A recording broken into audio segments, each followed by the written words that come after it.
Jordan, really good to see you. Another huge game, and congratulations for another semi-final too for you. Just a few short answers, if I may. If you had one word, how would you sum up your England career?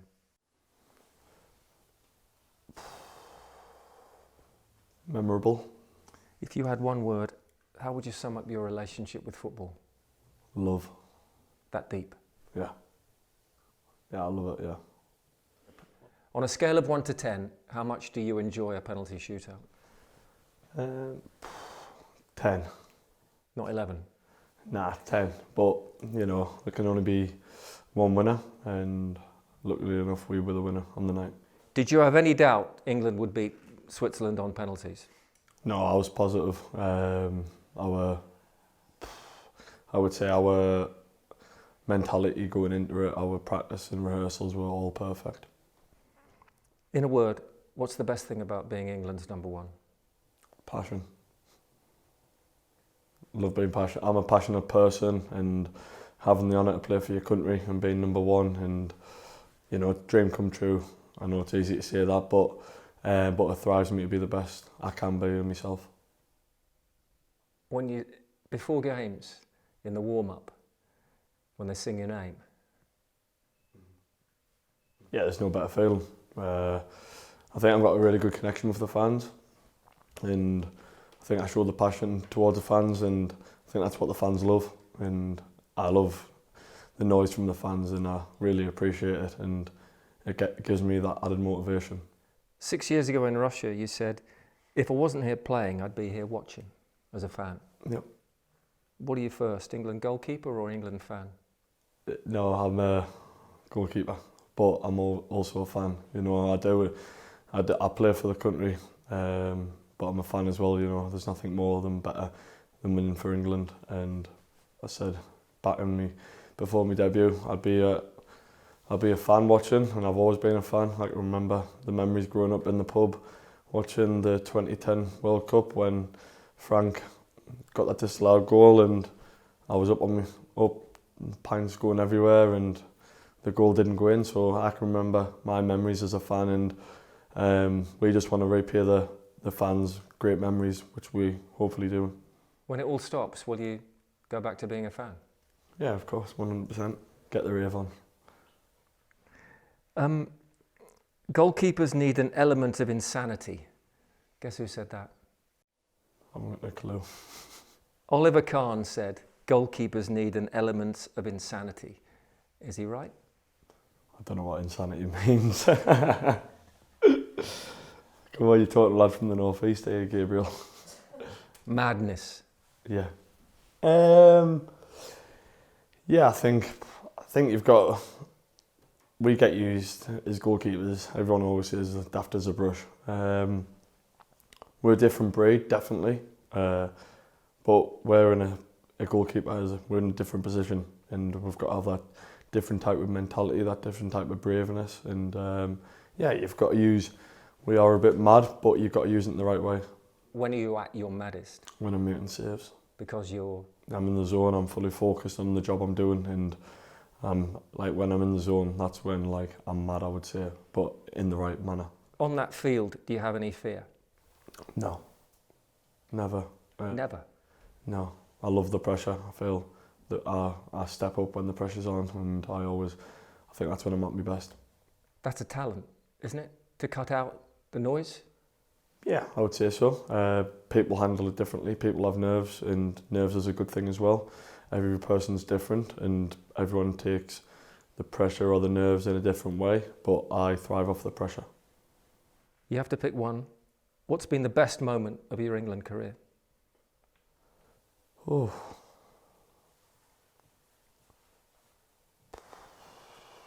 Best moment. Getting to the final in 2021. I think, you know, being that close as an England player to lift a trophy. We played in the final, so getting to the final was another tough game. Like every game in this tournament's been so far, and getting to the final was a great memory. What's been the worst moment of your England career? I'd say getting beat in the final, but it's a great achievement as well, getting to the final. But to go that far and have the game we did as a squad and as a nation, just to not get over that line has probably hurt the most. But reflection on it, you learn from them negatives. Colombia, what word sums up that night? History. Did that penalty shootout change your life? Probably, yeah. No, I think it was more the fact that we hadn't won a knockout game for a while as a country, and I think that tournament there was no expectation on us, and we just went out there and played free football and enjoyed that experience. And you know, that game that night against Colombia, it was a bit like a cauldron for them. It was atmosphere and it was a rough game, and to overcome that hurdle, I think just give us that boost as a squad back in 2018, and I don't think we've looked back since then. In 2018, would you have backed yourself to play every game for England at the next 4 tournaments? Yeah. You would have? Yeah, because I believe in myself and I always want to get better.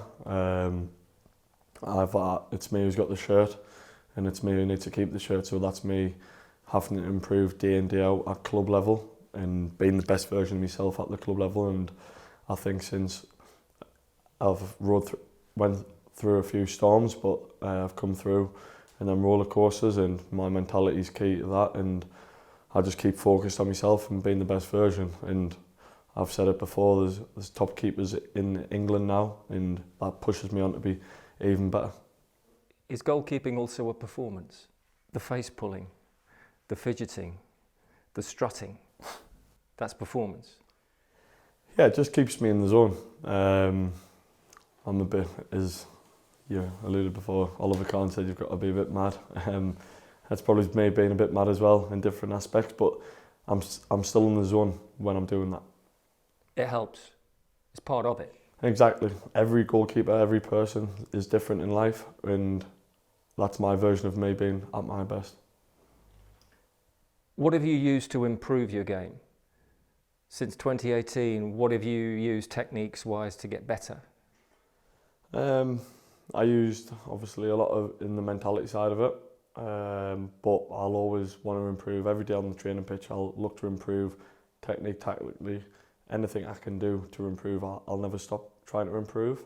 And I think that's like a great point for me for who I am, because I'm always wanting to improve. I never just sit on my stool and say the job's done. I'm always looking for improvements. What away from the training pitch do you use? Have you used to improve? Psychologist first and foremost, but it's just taking when I'm away from the training pitch or from the matches. It's about my downtime and how I spend that, and how I take myself away from football is a big factor. I like to go and play golf. I shut off from football. I've got my family at home as well, so go and watch me. I know I'm not shutting off from football, but I love taking my son to go to his football training, his football matches, and yeah, that's a big part of my life. Talk to us about talking to yourself during games.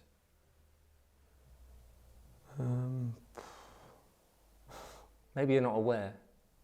Yeah, probably not aware. I think a lot of the times, even when I'm talking to the lads, it's literally me being in the zone, and that's me keeping intact with the game and being fully focused, and just being like, I think all I can say is fully focused.